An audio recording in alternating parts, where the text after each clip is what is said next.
Let's start. Welcome everyone to Rethinking Agribusiness Investments Through the Pandemic, a series of 4 interesting platforms staged online for us by CASA, the Commercial Agriculture for Smallholders and Agribusiness Programme funded by UK Aid. CASA seeks to change how investors, donors and governments view and invest in agribusinesses that work with smallholder supply chains. You can find out more at casaprogram.com. This is the second of 4 platforms and is focused on how we can support agribusinesses through the crisis and into the future. The panel will explore practical ways that impact investors and TA practitioners can assist portfolio companies to change their business models to respond to the immediate challenges, as well as long-term changes during the recovery period. The panel today will discuss what agribusinesses can do to secure their supply chains and cash flows. Next week, we will consider how do we manage the environmental and public health aspects of agribusinesses, and the 4th platform will consider the future scenarios and investment opportunities. Before we get started, please allow me to mention some points about organization. Please turn off your video and remain muted. A recording will be shared afterwards. And for those that want even more extension activities, please follow the link in your invite or on the Hoover app to the excellent dossier of stimulating documents for this platform and for the other platforms too. Today's platform will last about an hour, a little over an hour, I expect. We have 5 speakers and I will select 1 or 2 of your questions to ask them. So please contribute. Please put your questions in the Hoover app. That's the best way to get a response from participants and to stimulate discussion during the 4-week series. Or you can send your question to our Zoom question marker by double-clicking on him in the list of participants. So as I said before, we have a long list of good experienced speakers today on the panel, who I'll introduce before they speak. But first, let me introduce our very experienced keynote speaker for today. Mr. Niraj H. Shah is Principal Investment Officer at IFC and Program Manager of the Global Agriculture and Food Security Program Private Sector Window. The US $390 million multi-donor trust fund supported by governments of Australia, Canada, Japan, Netherlands, UK, and USA, and managed by IFC as a blended finance program. The private sector window co-invests alongside IFC, directly or indirectly, in agribusiness and agri-finance projects, impacting smallholders in the agriculture value chain. As of December 2019, it had supported 75 investment projects in 27 countries for an investment amount of $362 million and 78 advisory projects in 32 countries for $32 million. Niraj is also the IFC Global Lead for blended finance in the manufacturing, agribusiness and service sectors. Niraj joined IFC from Edelweiss Capital, a full-service Indian investment bank, where he was the head of mergers and acquisitions. Prior to that, he worked at Ernst & Young, Lazard India, and ICICI Bank. Over the past 25 years, he has worked in different areas, including blended finance, project finance, management consulting, distressed debt, private equity, and investment banking. His industry experience spans diverse sectors, including agribusiness, agri-finance, hospitality, real estate, media and telecom, and manufacturing. He is a cost accountant and has an MBA from the Indian Institute of Management in Ahmedabad. Niraj, you are really most welcome. We're lucky to have you here today. Thank you. Perhaps you could begin our discussion by outlining the 3 most concerning issues that agribusiness SMEs are facing as a result of the pandemic, and then say a little bit about how IFC is supporting them to respond to the pandemic. Thank you. Thank you. Thanks, Julian, and thank you to CASA for inviting me. I hope you can see and hear me clearly. So this is a crisis which is very unusual, as all of us know. It's very different from prior crises. Specifically talking about the challenges that the agri sector is facing, or agri SMEs. Interestingly, I thought about that, and I don't think the challenges are different from what agri SMEs face normally. It's just the way they have come about here is different. So I was listing down the typical issues that agri companies face, which is access to finance, access to markets, access to inputs, and all those 3 are still valid. I think the difference is we start with the access to markets issue. And it's not because they can't get the produce. It's not a lack of because of the crisis, the demand has fallen through the floor, and I think that's triggered a whole bunch of consequences for a lot of the agri companies. So you have, because there's a drop in demand, you're also having issues related to the complete shutdown of logistics chains. So even if you're producing, how do you get your produce out to market? And I think some of my fellow speakers hopefully will have even better examples from their own portfolios. But then when you add to that the fact that uh, if you're a if you're an SME that is focused on an export product, or you're an SME that is dependent on some import materials, and your country is facing some sort of currency devaluations or drops, big depreciations, then the cost of those imports have also gone up. So there's a sort of series of challenges relating to access to finance. I think for us, what we are seeing through our portfolios is that the liquidity or access to liquidity is the biggest challenge. A lot of SMEs are either shutting down or they don't have any access to income. And so for them, the lines of credit from the banks, I think, are the key lifelines for them right now. The last one, which again, I think some of us would be experiencing through our portfolios, is because there's a complete lockdown. A lot of the technical assistance that many of us support is not getting through. So you're not able to have actually people on the ground going to these SMEs or their value chains or the smallholders in the value chains. So access to inputs. So I think it's uh, the whole bunch of issues that the SMEs are facing. It's not just agri SMEs, it's across all sectors, and we're seeing that across the portfolio. So I think given this situation, I think and we've learned from past experiences and crises, what IFC did was we worked, we've moved pretty fast, and we've come out with a three-phase approach to this crisis. So we call it the relief, the restructure, and the recovery phases. So the first phase is clearly focusing on the relief, and there, what we're trying to do is try to um, focus on the clients in our existing portfolios whom we already know well, and they focus, instead of trying to create more jobs or create more impact through investments as we normally do or normally ask of our investments. Here the focus is on just making sure we can try and stop the destruction of markets or the destruction of companies and retain the jobs. So I think the focus really is more on retention of development impact rather than trying to create new development impact. And so this focus will remain, I think, for the next few months. The big challenge right now is nobody really knows the extent of the damage. All of the IFC teams on the grounds have reached out to the clients. We're doing this analysis of the whole portfolio. We're trying to sort of identify the companies and bucket them into high risk, medium risk, low risk, or even no risk in some cases with the COVID. And then within that, try to come up with strategies. We typically take a fair bit of time, and our due diligence is exhaustive. Here, what we've done, and we have to go to the board for approvals for most projects. What we've done here is we've tried to get delegation of authority from the board to allow us to move fast. We've tried to concentrate on those clients which are in good standing with good environment and social governance ratings, so that you can do a virtual appraisal and we can move faster and get the money out to them. IFC announced a $8 billion package, about $6 billion of which is through financial institutions. $2 billion is what we call real sector envelope, which will focus on companies in the manufacturing, agri, service space, and in infrastructure space. And then associated with that is we've also got board approval for some form of de-risking products from some of the blended finance facilities that we manage.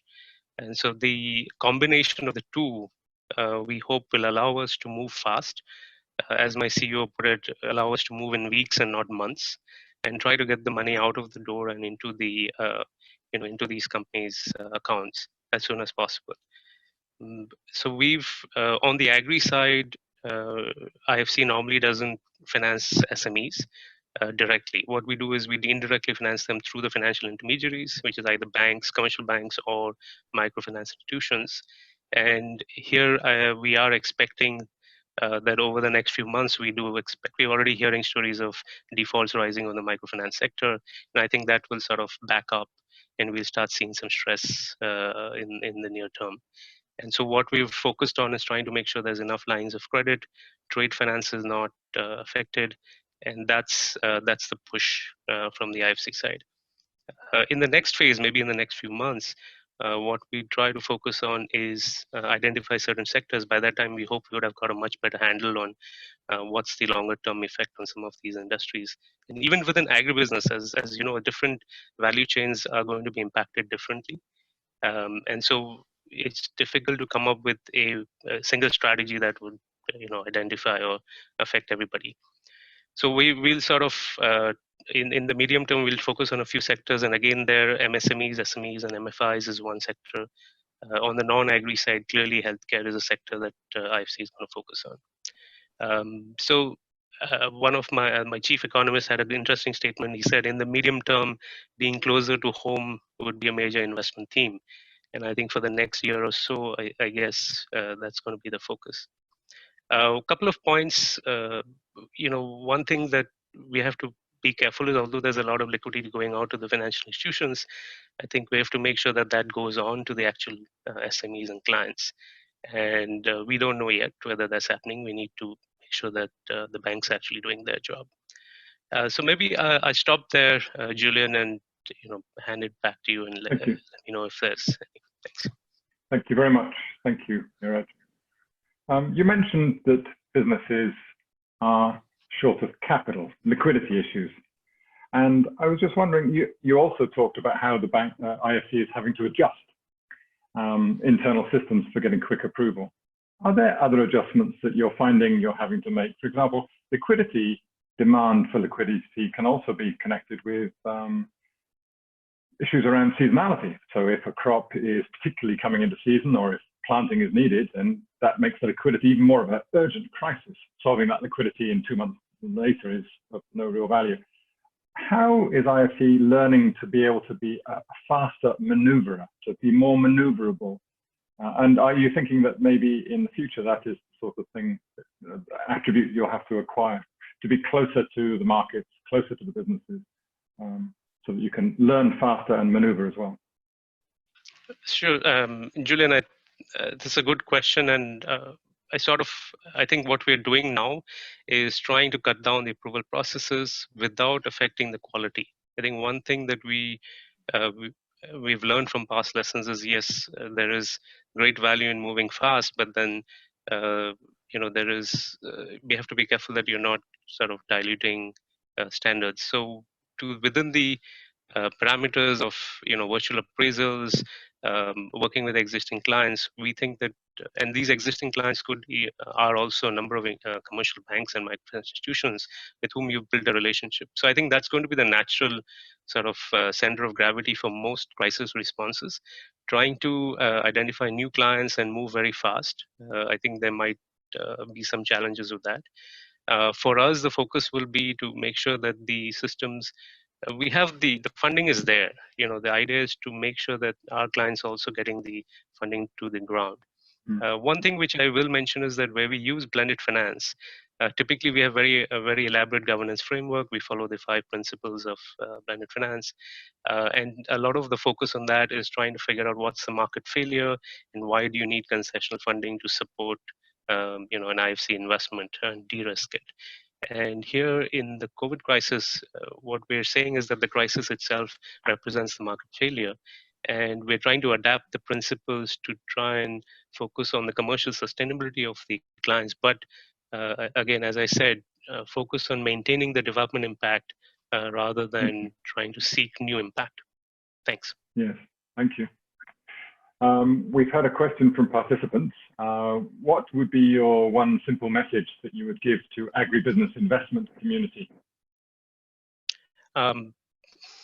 I think stay the course. I think you depend on the relationships that you have both with your employees and your supply chain. Take care of them, because I think when the going is bad, if you take care of your supply chain, I think they will be the ones who will take care of you later.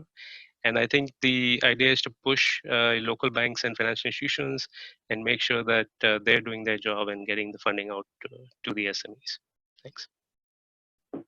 Great. Thank you very much. Thank you very much indeed, Niraj. Now we turn to our next speaker. Chris Mitchell is a partner in Bain & Company's Sustainability and Corporate Responsibility and Economic Development Practices, based in Nairobi, Kenya. Chris has worked closely with private and public sector clients on issues related to stakeholder engagement and building inclusive markets, particularly in agriculture and consumer products. He co-authored a report with Acumen titled Growing Prosperity, developing repeatable models to scale the adoption of agricultural innovations focused on smallholder farmers in sub-Saharan Africa and South Asia. In addition, he advises clients across a range of industries, including telecommunications, media and technology, consumer goods, industrials, oil and gas, financial services, and private equity. Prior to joining Bain, Chris worked in India with Intellicap, a firm focused on helping social enterprises raise growth capital. He earned an MBA from MIT Sloan, an MPhil in International Relations from Cambridge University, and a BA in History from Tufts University. Chris, welcome to the panel. Last week, we discussed the effect of the pandemic along value chains. What do you think are some of the changes agribusinesses need to make to respond to this crisis? And where are the potential investment opportunities, please? Thank you. Thank you very much. I think I will echo what Niraj said, which is many of the changes that need to be made by agribusinesses and SMEs are those that need to be made by all businesses. And first and foremost is a very rigorous approach to making sure that they don't run out of cash. And many of the things that I'll speak to are really about supporting that overarching imperative. Also, as Niraj said, this can differ significantly depending upon the value chains that they participate in. Be that staples, fresh fruits and vegetables, animal sourced foods, or cash crops for export. But I'll try and touch on, I think, the actions that many intermediaries are needing to take, some of which many have already taken, in order to maintain their operations and I think make themselves attractive to investors and even just more generally to capital providers as this crisis unfortunately continues for what we expect to be multiple years until we have either herd immunity or a vaccine. So the first point is really around this processing capacity being optimized. Ultimately, many, particularly in the food system, are able to move to products such as in dairy, where we move from fresh milk to UHT or powder. And there will, in many cases, be an investment required either to add a line, processing or production line, or to extend one. But clearly, there's a need to move towards longer shelf life products and those that can weather such unpredictable asset turnover. And there is certainly an opportunity there for banks and investors to support, particularly businesses, as Niraj says, that they know well, make those kinds of changes to their operations. The second is obviously the human capital. So while I agree with what Niraj said, that the challenges remain in terms of access to markets, finance, and inputs, what we are seeing is that the capital flows in terms of human capital are also being significantly disrupted. So it's critical that investors and others, particularly industry associations, are advocating for agribusinesses and particularly food businesses to be deemed essential services, and that those workers are appropriately protected in terms of training. And again, the point was very valid around TA is not getting to the SMEs or to farmers. But there's clearly training on safe operations. There's the need for purchase of protective personal equipment, hand sanitizer, and soap, and really learning to operate in a very different environment in terms of your overall human capital. The third that I'd emphasize is there is an opportunity here, as much as there is, of course, so much that is challenging, but to change the way that you are positioned within the market. And so what we are seeing is many distribution businesses that were just B2B are opening up and considering how can they directly serve the consumer market. And to do that, they're often either having to build their own distribution or logistics assets and capabilities, or more likely they're partnering with those who already have them built out. And I'd cite an example of Twiga, which has partnered with Jumia Food and has moved to not only providing fresh fruits and vegetables and packaged consumer goods to dukas and sort of informal stores across Nairobi, but also now to homes. So I think that's a real opportunity and something that is accelerating a trend which we may have seen unfold less quickly were it not for this unfortunate catalyst. The other point here is at the other end of the value chain, which is intermediaries are having to make sure that they have the security of inputs for the production of safe quality food products. And that goes as far back as, for many intermediaries, they are investing in what we would call sort of farmer allied activities, which is ensuring that the farmers that they source from have access to the required credit or inputs or technical assistance to increase their productivity. And it's incredibly important to maintain the communication with those farmer sources and to ensure that they will have what they need. Julian, your point about seasonality is absolutely right. And particularly as it comes to planting and harvesting, there needs to be an increased amount of coordination to ensure that the material flows can be protected. Within that, it's also important that we are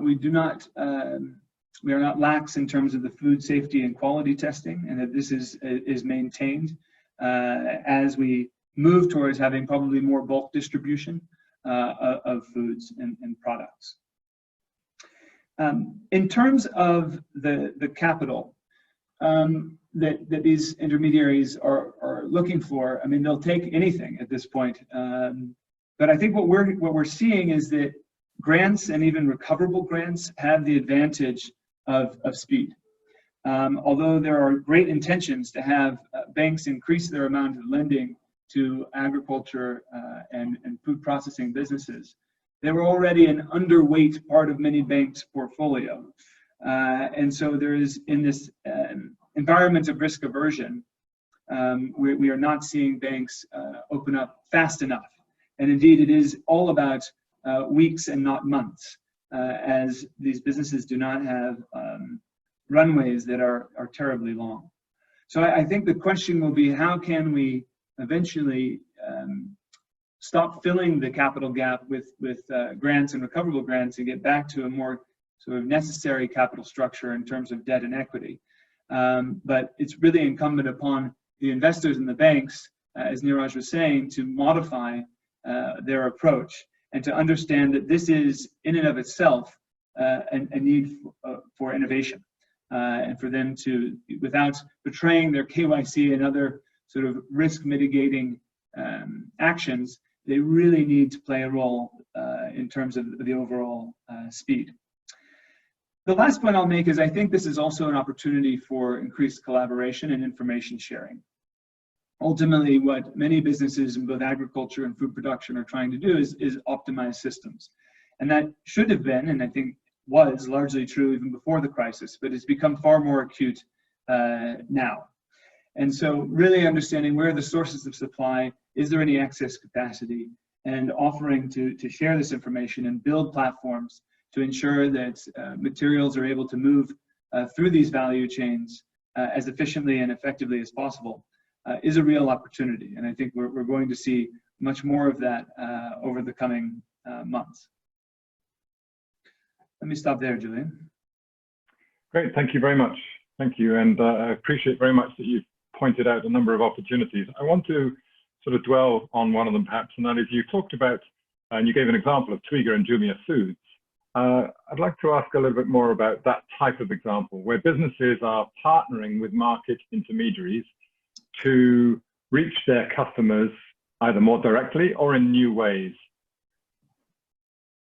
Do you think that that is, as you said, it's already starting to happen, but it may be happening more and more. Do you think that that area, particularly around the partnering with market intermediaries, might become even more of a new investment opportunity? I think it has to, and again, it's on both ends of the value chain. I'd cite another company from Kenya, Sidai, which is a sort of franchise farm inputs retailing business. And they did a few years ago innovate by getting 40 agrivets on motorcycles to go out and not only be brand ambassadors, but to provide technical assistance. And of course, while they're out on the farm, they're explaining where the store is and even doing some deliveries. You know, I think there is an increasing ability to be more efficient and effective in terms of logistics, given the adoption of mobile phone technology and GPS. And so I think for both the distribution of inputs as well as the distribution of final products, we'll see more and more of that. And again, this is really an accelerant. There have been, at least in places like Nairobi, a number of direct-to-consumer, direct-to-home distribution businesses, but they have experienced a surge that they could not handle, clearly pointing to the need for greater capacity and eventually greater competition. So I'm sure that many of the investors on the panel today can speak to the fact that the way in which they are looking at the sort of macro theses that inform their investments has changed, and this, I believe, has to be one. Making sure that we're able to more efficiently and probably in a more fragmented and tailored way move materials from either suppliers or to end consumers. Thank you. Thanks very much indeed, and appreciate your short and concise responses. Thank you. So we'll move on now. And our next speaker is Sarah Marchand. She is a business development specialist with over 15 years of experience spanning both the private and development sectors. After joining CDC Group in 2016, Sarah set up CDC Plus, technical assistance and support facility, which aims to make a lasting difference to the lives of underserved groups by increasing economic opportunity, improving standards of living, and creating a more sustainable environment. Prior to joining CDC Group, Sarah served as a strategy consultant at Bain & Company and as the Director of Regional Programs Southern Africa at TechnoServe. Welcome to the panel, Sarah. Thank you. As an investor, how are you supporting portfolio companies to manage this crisis and uncertainty of the future? Thank you. Thanks, Julian. Well, I thought I would start by just saying a few words about our food and ag portfolio and a little bit about what we're seeing, which is very much in line with what the other panelists have already said. A couple of words about what the companies themselves are doing in response to the crisis, and then I'll focus on what we're doing as CDC to respond and ways that we're supporting them. So CDC, over the course of time, over the 70-year history that we have, has invested in over 400 food and agribusinesses. Today, we have 70 active investments. That is still, however, less than 10% of our portfolio, but it's a growing area of investment for us at this point in time. And I should say that the majority of those investments it's quite Africa-centric, that portfolio at this point. And it's also mostly intermediated. So similar to what Neeraj was saying about IFC, we do have some direct investments in food and agribusinesses, but they are very small in number and compared to the number that we have through mostly private equity funds. And you'll hear from Mark Khan just now, who is one of those funds that we're invested in, more of a venture capital fund in India, where we also have some investments. So it's quite, it's small across our whole portfolio, but it's still quite a high number of businesses. So what are we seeing across all of those businesses? You know, food and agriculture is an essential service in all markets. So the positive picture, I think, is that those businesses are still operating, which of course is not true in all the sectors in our portfolio. The extent to which they are thriving or surviving, let's say, through this period, given that they're allowed to operate, largely depends on their cash availability. So to echo what Chris was saying, of course, there's a big focus on for all of them on liquidity. Some of them have got kind of strong relationships with banks. Certainly the larger businesses that have access to working capital are in a better situation than those who have very short cash runways. And of course, the early stage businesses and the SMEs are finding it tougher given that. There are, of course, logistics and supply chain challenges. In particular, we're still coming out of the phase where inputs and materials from China have been posing challenges to a number of our portfolio companies. Those with retail outlets, of course, that have been shut down have had major hits on their revenue streams. So they've had more challenges perhaps than those that are more wholesale or B2B. In India in particular, we have several dairy businesses, and we've seen that milk sales are down, and that has had a knock-on effect, that those companies have had to reduce prices to farmers, so that's having a knock-on effect on smallholder supply chains. And of course, those that engage typically with farmers are finding it challenging to be out in the fields in the way that they normally would do. And those of us that have worked with smallholder farmers know that being visible in the field and kind of that person-to-person engagement is very important. Of course, in East Africa, this has been exacerbated by the locust swarms and some recent flash flooding. So I don't think we know the full effects of what that means as well. So what are the businesses doing? Well, I'll echo what Chris said, I think, which is to say that a lot of what businesses are doing in the food and agribusiness sector is the same as what businesses are doing in other sectors. So there's been a real focus up front on health and safety for their own employees. That's been in many cases around trying to source PPE and make that available. There was a huge shift, of course, up front to moving to working from home where possible. And given that all of these businesses are about food and handling the products through the supply chain, there's a real focus on sort of extra sanitation at every step of that distribution and supply chain process. We are seeing quite a number of the businesses testing out new distribution models. So yeah, building on what Chris was talking about for Twiga, we are seeing that. So more home deliveries, more tech-enabled solutions in terms of reaching customers, and more last-mile distribution, which from an impact and sort of reaching low-income areas and more remote areas, we're actually quite excited about. A lot of the businesses, of course, those that can, are putting in place some community outreach programs, whether that's giving away some of their end products for free to those who have become food insecure as a result of the crisis. And those that are very engaged with their communities, particularly kind of forestry businesses, are really using that community engagement as a means to make sure that they are raising awareness of health and sanitation measures that need to be put in place.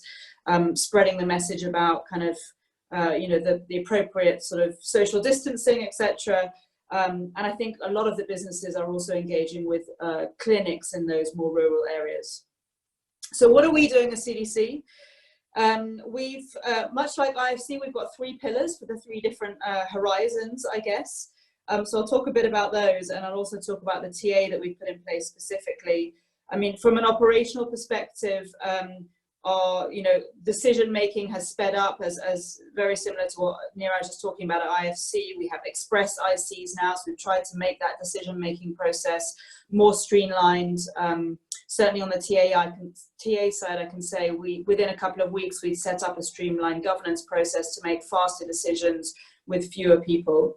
And on the investment portfolio, of course, our main focus is on portfolio management. So I would say that the IC process has slowed down a little. It is quite hard for us to make new investments at this point, to set up new relationships, given that we can't be in the field and we can't meet people. But there's a huge focus on portfolio management and weekly discussions where we're reviewing all of our portfolio to understand how this is all affecting them and how that's evolving. So our 3 pillars are preserve, strengthen and rebuild. Preserve is very much focused on working capital and liquidity for our own portfolio, both in the directs business and also in the funds business. Strengthen, again, is around debt, so primarily around working capital, but that is to those who are in a position to be able to really respond to the health crisis and to sort of respond from a basic needs perspective. So whether that's a ventilator manufacturer in our portfolio, a hospital in our portfolio, or food businesses that are able to provide food to particularly those that are affected from a food security perspective. Where we can find those, we really want to be able to make sure that we give them the liquidity to be able to scale up and respond. That is all within our existing portfolio. So it's been a real discovery phase of re-engaging with a lot of the companies in our portfolio that are within our intermediated portfolio. Where often we try and leave our fund managers to sort of do their job in managing that portfolio. We're much more close with our fund managers and with the companies that they're looking after, and kind of thinking about how we can support all of them to preserve the businesses and then strengthen them where they're in a good position. The other part of the strengthen piece is around systemic liquidity. So looking at relationships with banks, trade finance, and other kind of sector-specific relief funds that are coming into being as well. The last horizon, I guess, is rebuilds, and when that kicks in what we hope will be a few months' time, but we'll have to see how this all evolves.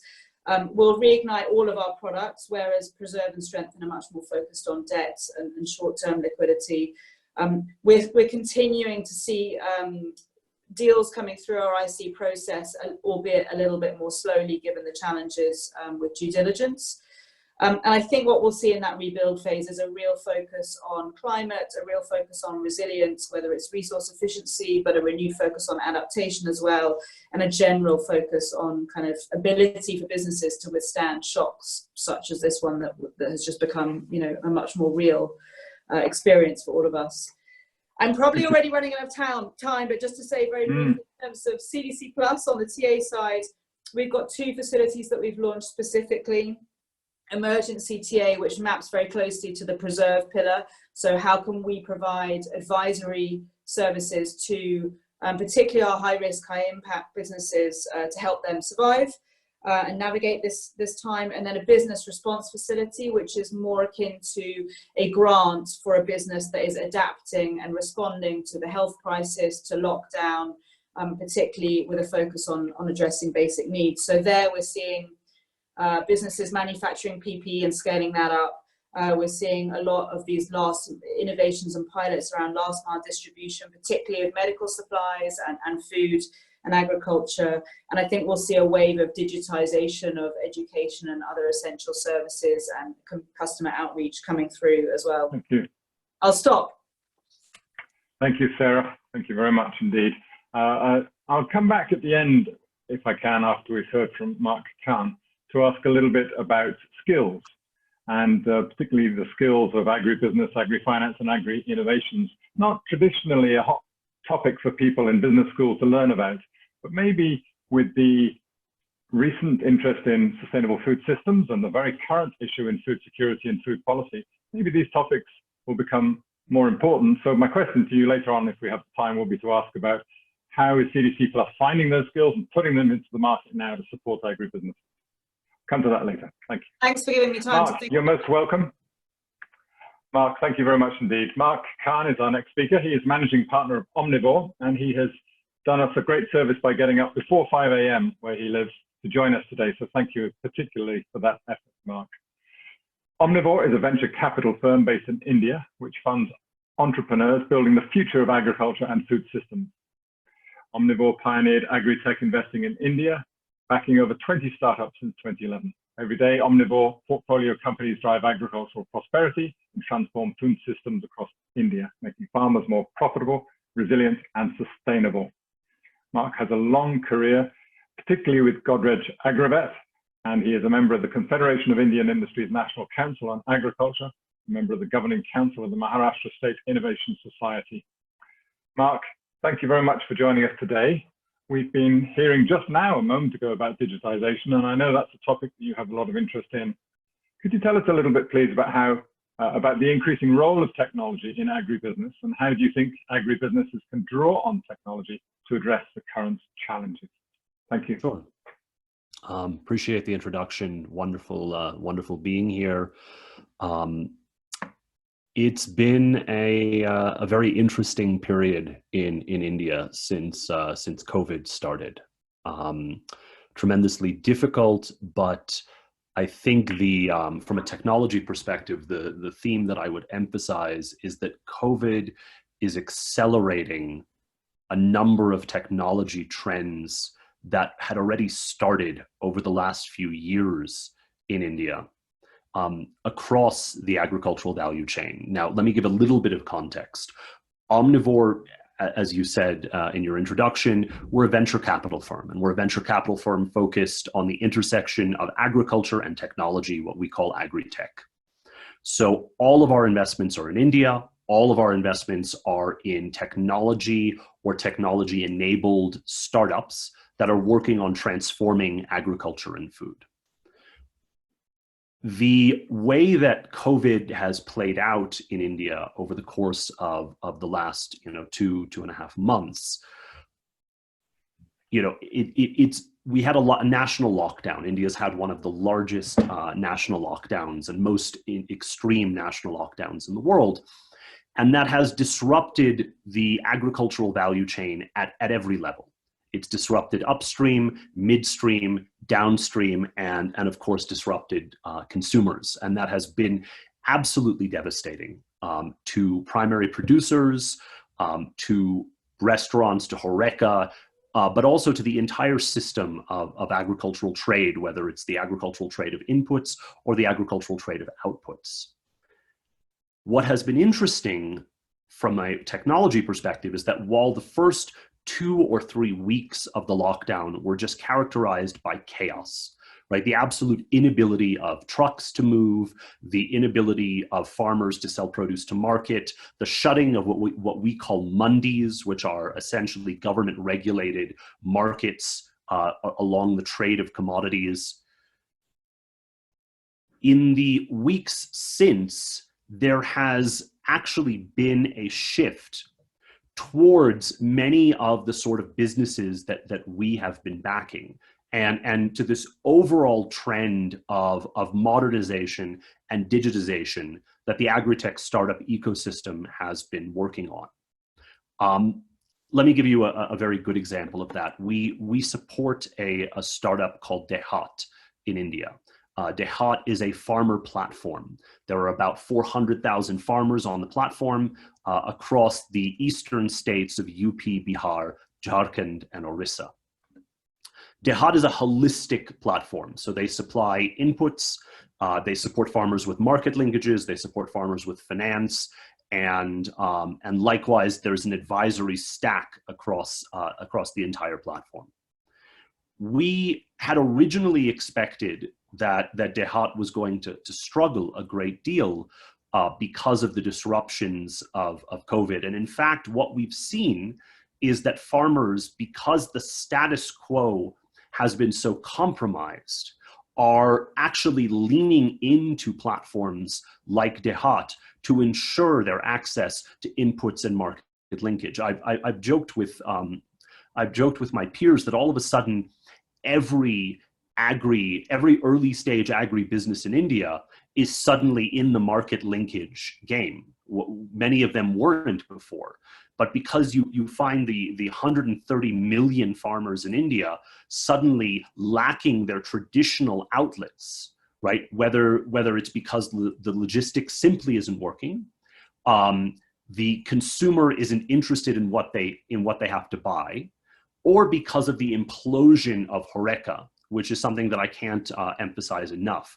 HoReCa's hotels, restaurants, and caterers, and a huge amount of food flows through that channel, in particular perishable food, right? So there's a huge amount of fruits and vegetables, meat, dairy, and a massive amount of seafood that flows through that channel.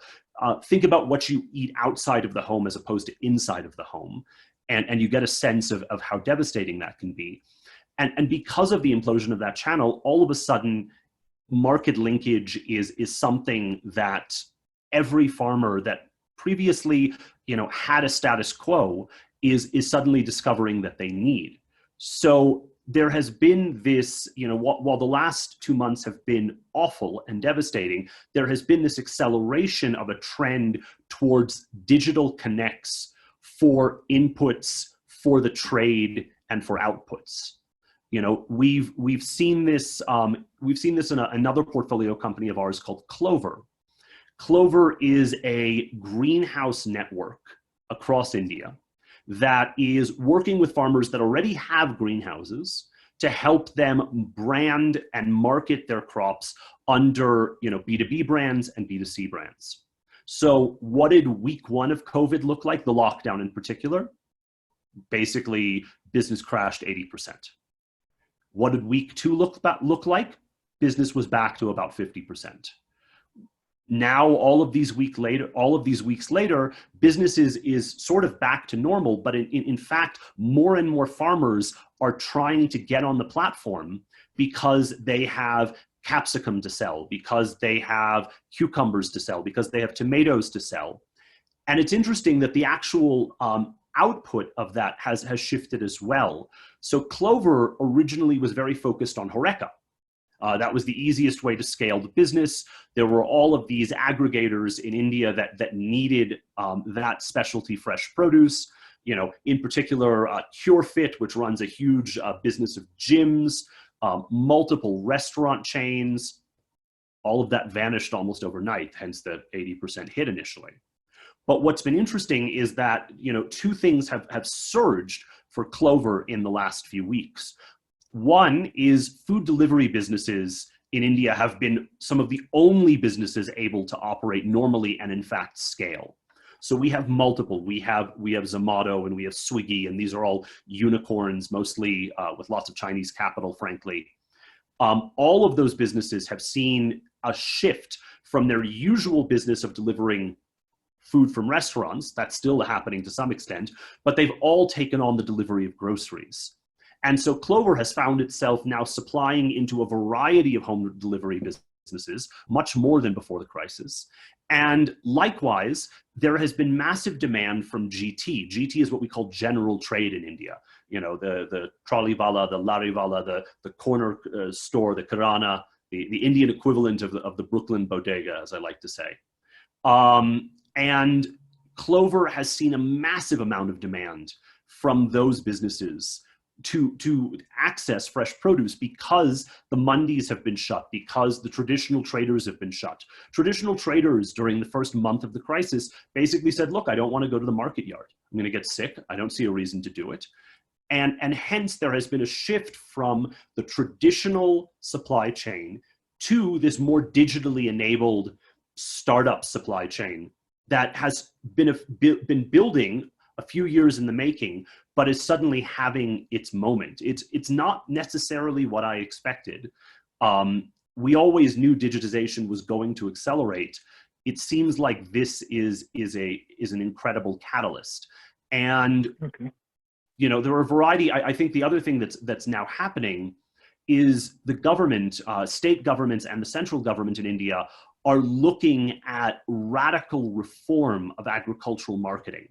A very famous, person once said that you should never waste a crisis. And the government of India only ever reforms in a crisis, right? The payments crisis in 1991. It seems like COVID is turning into that crisis where the absolute rattling of this sclerotic status quo is suddenly taking ideas that have been on the plate for quite a long time, changing the APMC system of enforced agricultural marketing, changing the system that insists on mandis, that prevents direct farmer sourcing. And all of a sudden, state governments and the central government are saying, okay, maybe this is the moment. And that is something that is very interesting for our portfolio. We've invested in a company called Bijak that is working on digitizing that entire trade, the traditional trade of the mandis. We have portfolio companies in specialty sectors like Aqua Connect that is working on digitization across the aquaculture value chain. And so what we're seeing is an acceleration of most of our portfolio. Certainly some companies are still struggling because, for example, they're involved in producing agricultural sensors, and those aren't on the short list of materials that are allowed to freely move. But in general, whether it's inputs or outputs or the midstream technologies, we are definitely seeing a trend of farmers, middlemen, consumers going digital. And so that is, there's a lot of work that needs to be done because of this. Thank you very much. You seem to be in the right place at the right time and on the right subject. We'll hopefully have some time at the end after we've heard from Caroline, and we'll try and pick up on some of those topics as best as we can. Our final speaker today is Caroline Bressan. She is the Managing Director of Open Road Alliance. At Open Road, she manages the Open Road Impact Fund, a portfolio of short-term bridge loans solving for unexpected cash crunches in the social sector. Caroline received an MBA from Dartmouth Tuck School of Business and holds a Bachelor in Business Administration from the University of Michigan. Caroline, welcome. Thank you for waiting to join the panel for so long. We're interested to hear from you, of course, as well. In your experience, what financial instruments can be used, and how can these tools be tailored to this crisis? Thank you, Julian, and thank you for waiting to allow me to wake up a little bit here on the East Coast. I think following some of the speakers' points today, my message is really the critical importance of timing. So as you mentioned, Open Road, we're a privately funded impact investor and donor, working to keep impact on track by providing fast and flexible short-term bridge loans and grants to social enterprises. And so as you also might imagine, in this moment, we have received kind of significant demand for our services. We typically turn around from initial inquiry to funding decision in about 4 weeks. We try to be as kind of entrepreneur-centric as possible, so being on our borrower's timeline and not our own. So given Open Road's positioning, I did just want to share the demand we're seeing from organizations working with agribusinesses and smallholder farmers. One thing to note is our traditional financing criteria is such that we only make a loan to a borrower when they were otherwise fully funded, hit an unexpected external roadblock where Open Road's loan can solve the problem at hand and demonstrate the potential to create catalytic impact. Since March 10th, we've received over 570 requests for funding globally across sectors. And of those requests, just over 110 of those were food and agriculture related, or almost 20% of the total inquiries. We do see some trends in terms of what organizations are asking for funding for. In the Southern Hemisphere, harvests are happening now, meaning agribusinesses buying from smallholder farmers need cash now to pay those farmers. In the Northern Hemisphere, it's planting season and farmers need access to affordable inputs to make sure their harvests stay on track for the fall.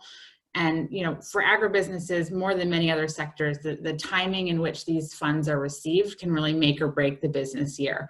So these guys need capital and they need it fast. While in normal markets, these organizations may have already had financing lined up, we've seen a number of instances where lines of credit have been frozen or requested to be fully repaid, where investors have halted funding new commitments or disbursements. Some of this is due to kind of the higher perceived risk, the wait and see approach of some investment committees, but we've also seen financing frozen due to the liquidity issues of the financial intermediary themselves. So there's a real kind of trickle effect going on in the market, and from Open Road's perspective, there's a lot of gaps that we need to fill quickly to grease the wheels to keep some of these harvests on track. In this environment where investment rounds have been paused, accounts receivables have become more unreliable, and purchase orders have often been reduced in size by buyers with their own issues. It can be difficult to get comfortable as a financial intermediary to stay in the market. Often we're bridging to something concrete at Open Road. So a purchase order, an investment round, some delays in accounts receivable that we can get comfortable with. But right now we kind of recognize that we're no longer bridging to certainty. We're kind of bridging to Jello. So, as an impact investor, we do see ourselves as needing to meet kind of a higher bar of accountability. This is a conversation we've had internally, and I'm sure it's happening with other impact investors as well, just about the role of impact capital more broadly. And I think it's important to note that as intermediaries, we are better positioned to absorb some of the increased risks in the market that the SME agribusinesses or smallholder farmers themselves are facing. given we are taking on more risk than normal, and instead of pausing or getting out of the markets we've served, our strategy really has been one of risk mitigation. So where can we share the risk, and thinking about who we can partner with so that we're kind of not in this alone. So for Open Road, what that's meant is really taking a portfolio approach to our C-19 response. And I'm noticing a theme of threes here. I don't know why investors are comfortable with 3 different pillars, but that's also what we did as well. So about half of what we're doing now from a loans perspective is just really leaning into what we're good at, which is speed. So this is essentially accelerating slower capital where there might be more bureaucracy to work through. We can do bridge loans for anywhere from 30 days to 6 months to kind of accelerate that future committed capital and get cash into the hands of farmers that need it now. The next 30% is really focused on our bridge loan product. So there is more uncertainty in the market, but we're looking for existing investors or stakeholders that are willing to step up and provide bridge loans alongside us. We're also extending the terms of those loans. So, usually our loans are averaging around 9 months. We're pushing those out to 12, 18, sometimes 24 months, kind of depending on the environment.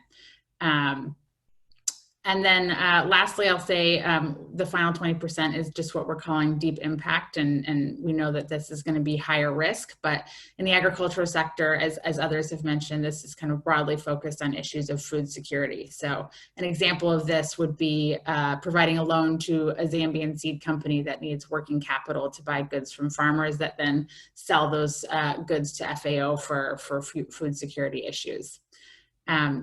Where there was an agribusiness prior to C-19 that had product market fit and their business model had a fairly reliable customer base, I do think typically we can find a way to finance it.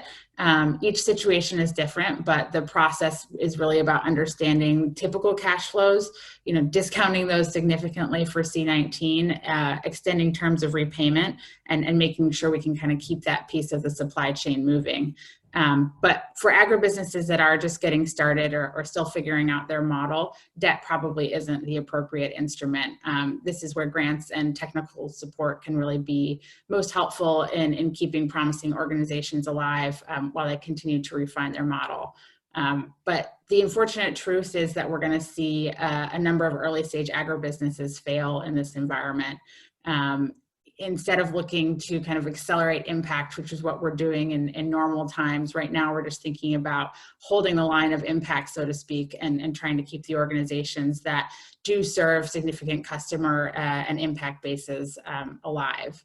So maybe I'll just leave with a couple final thoughts about what we think investors should be doing, in particular ones that have social lenses.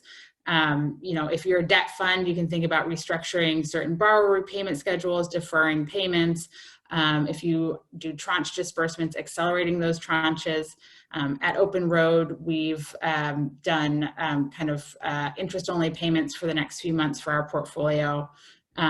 For equity funds, my request is just to keep investment committees happening if possible for those organizations that were already in your pipeline. The delays are going to be felt acutely at the moment. So people that have been waiting for those equity injections, there can be a lot of impact lost when timelines get pushed. And then lastly, I just want to say, it's okay to pause making new investments, but for those organizations that do already have an active pipeline, we strongly encourage you just to keep it moving. 1/3 of all the loans that Open Road has made pre-COVID was to help borrowers through delays in disbursements from an original investor. And so I'll just wrap up with underlining that timing issue, and really happy to hear that larger organizations like the IFC and CDC have found ways to accelerate deployment in this critical time. Thank you very much, Caroline. Thank you. Thank you. Just a note to all participants, we have about 10-15 more minutes, and there is a great app called Hoover, which I hope you signed up to. So please, if you can, make any comments, questions in that app, and if we can pick them up now, we will, and if we can't, then the app continues after this event through to the other platforms in the series, so people can respond later on today and tomorrow and over the next week. I'd like to ask a question, a combination of questions actually, to Sarah Marchand and Niraj Shah.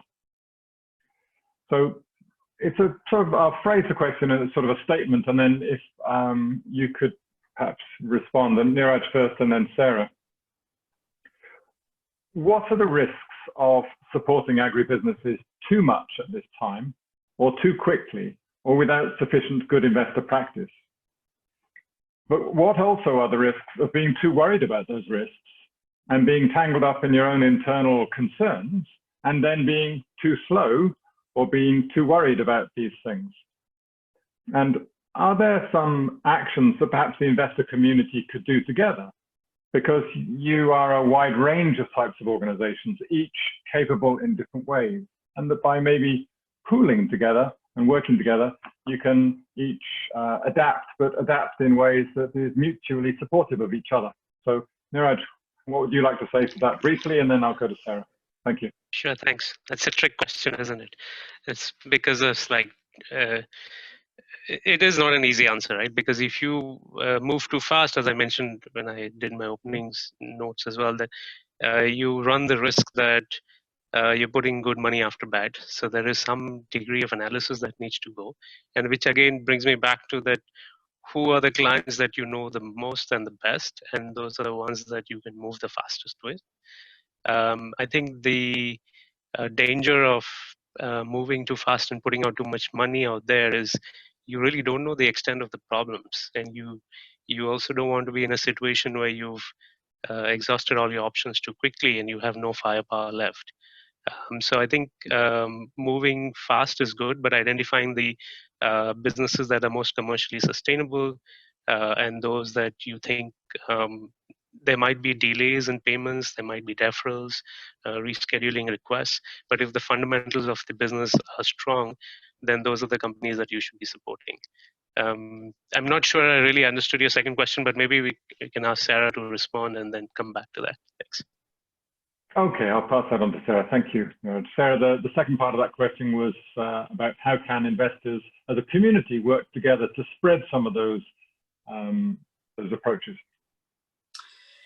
Yeah, maybe I'll just add one point, I think, onto what Niraj was saying, which is I think that one of the key things that institutions like ISC and CDC have to think about when putting money out the door are the business integrity and environmental and social risks associated with making investments. Those are the ones that are particularly hard to due diligence right now without being able to kind of look people in the eye and visit investments. And those are the ones that can have really negative, unintended consequences if you aren't able to think about those carefully. And there are stories from other crises where investors have, with the best intentions, reacted very quickly and put money out the door. And aside from the sort of commercial risk of doing that without some analysis, there can be unintended social consequences, and obviously the business integrity teams, I think, at our institutions are heightened around the challenges of fraud when everyone is moving fast and cutting corners. Yeah, I mean, I think in terms of collective action, I think the off-grid solar sector has moved very fast into pulling together a relief fund across foundations, donors, and impact investors, both institutional and private impact investors. I think it would be great to see something similar in the food and ag sector. I think food and agribusiness is a very broad sector, obviously geographically, but also kind of there are a lot of different subsectors with very different dynamics going on. So I think it might be needed to kind of think about really where different types of products are needed. But I think what we can do is try and work on that together and complement the different strengths that we have, I guess. So bring together an open road alliance to be able to react quickly and put short-term capital in place, whilst others can then come in with products that come in slightly later.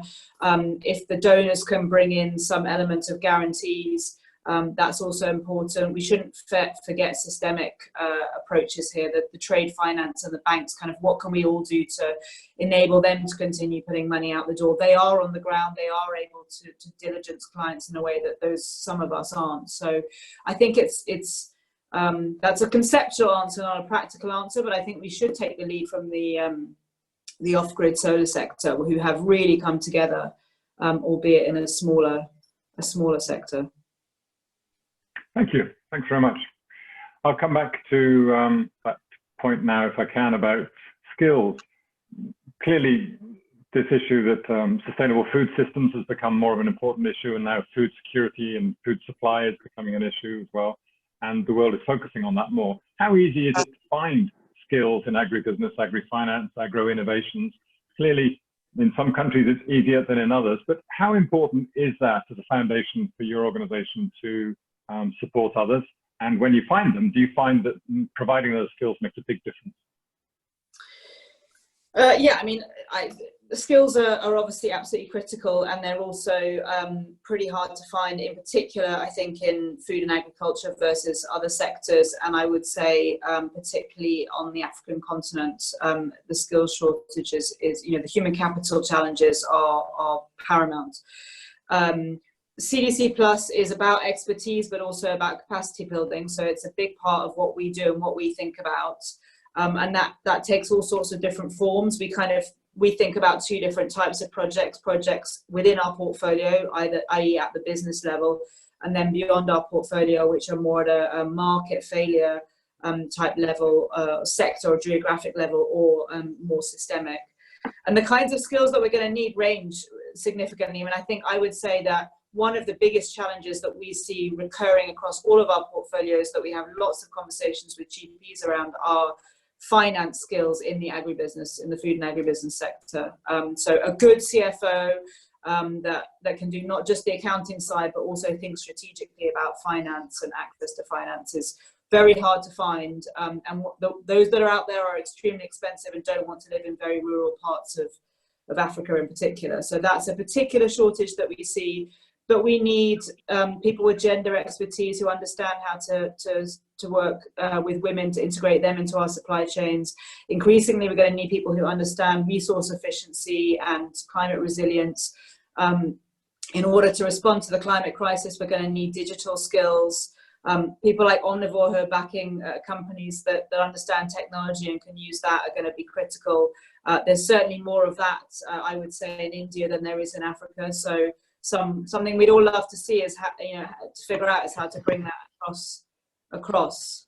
So yeah, it's critical, and it makes a big difference when you can find it and share it. Julian, if I can just jump in here, I think some sort of summarize. I think what Sarah is saying. There is a very interesting product that IFC offers on the advisory services, which is also supported by the FSP, and it's called the Agribusiness Leadership Program. And the idea is to focus on professionalizing cooperatives. I think this is a subject that people have really discussed ad nauseum, is to try and get smallholders or cooperatives to treat their farming as a business instead of just a survival mechanism. And I think a big part of that goes into how we can train and professionalize these cooperatives, which would then also enable them to access finance from local banks. So I think that's, when Sarah was talking about finance skills, I think we put them in a larger bucket of just calling them professionalization. Thanks. Yeah. Thank you very much for that. And thank you to Sarah for raising the point about environmental risks, and we'll be covering some more of that in our platform next week when we talk more about sustainability. I have a specific question for Mark Khan from the audience, and that is, Mark, are you there? Yeah, Mark. I am. Thank you. I don't know whether this question can be answered, but in brief, what type of mobile-based services most support commercial sustainability in value chains? Is there a type of mobile-based service that is most supporting commercial sustainability in value chains? So I think there are, in terms of what can be provided via mobile, I think it's fair to say input marketplaces, output marketplaces, finance, and advisory are all things that can be kind of mobile enabled. And in terms of driving commercial sustainability, I think all four of those are valid and helpful. You know, your average smallholder has very limited options in terms of the inputs that are available to them at their local agri-input dealer. And so you see input marketplaces opening up that catalog for farmers. That's certainly something that DeHaat does, that Aqua Connect does, that many of our portfolio companies do. Then mobile can facilitate market linkages, as I was discussing earlier, right? So that opens up a world of marketing beyond the local trader or buyer for that farmer, allowing them to access, you know, better payment terms, allowing them to access higher pricing. In terms of advisory provided by mobile, it's been an area of tremendous hype for a long time, but we're finally getting to the point with things like geolocation and the penetration of smartphones, right? Again, penetration of smartphones in rural India is about 15–20%, where more precision agriculture can be delivered from a phone than was conceivable, say, 5 years back. So that also helps with commercial sustainability. And finally, in general, there's a fintech stack that's being built out across multiple agri-tech companies.